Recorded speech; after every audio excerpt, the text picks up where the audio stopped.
Welcome back. Three polling institutions have released the results of their latest presidential election surveys. The Indonesian survey Circle LSI and the Indonesian Institution of Sciences LIPI named Joko Widodo and Yusuf Kalla as front-runners, while the national median survey claimed Prabowo Subianto and Hatta Rajasa have a slight lead over Joko and Kalla. The LSI concluded in its survey that Joko and Kalla would garner 45% of the vote during Indonesia's July 9 presidential election. It noted, however, that 8.1% of that figure was still on the fence about the pair. Prabowo and Hatta, meanwhile, would secure 38.7% of the vote according to the survey, but 7.8% of those could potentially jump ship to Joko and Kalla. The LSI maintained that the winner of the contest would be the candidates who could successfully sway swing voters in their direction. Kemenangan yang memenangkan Pilpres itu akan selisihnya 5% karena berdasarkan hasil survei sebelumnya. Dari September sampai Juni yang dari 2 digit 38% sampai ke 24%, sampai Mei 13% dan pada akhirnya 6%, maka kami memprediksikan bahwa nanti hasil hari H itu kemenangan Pilpres dengan pasangan yang kalah itu sekitar 5%.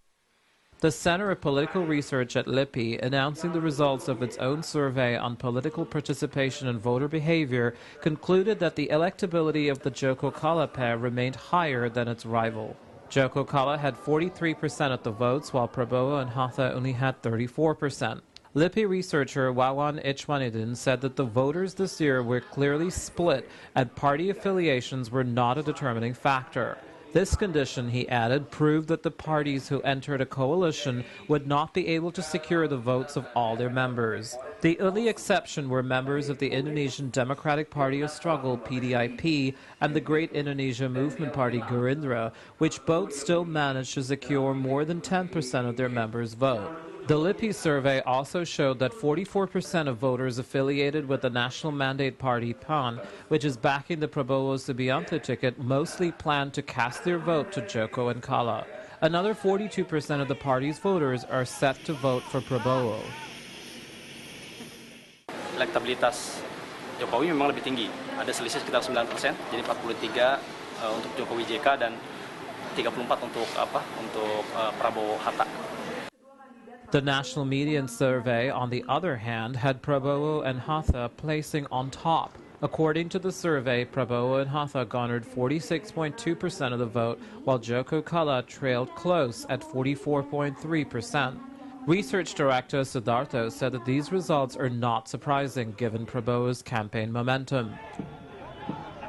Prior to this, the Joko-Kalla electability was at 50.7% by the end of April and declined to 49.5% in early May. Then it further declined to 46.9% by end of May and was now at 44.3% by the end of June.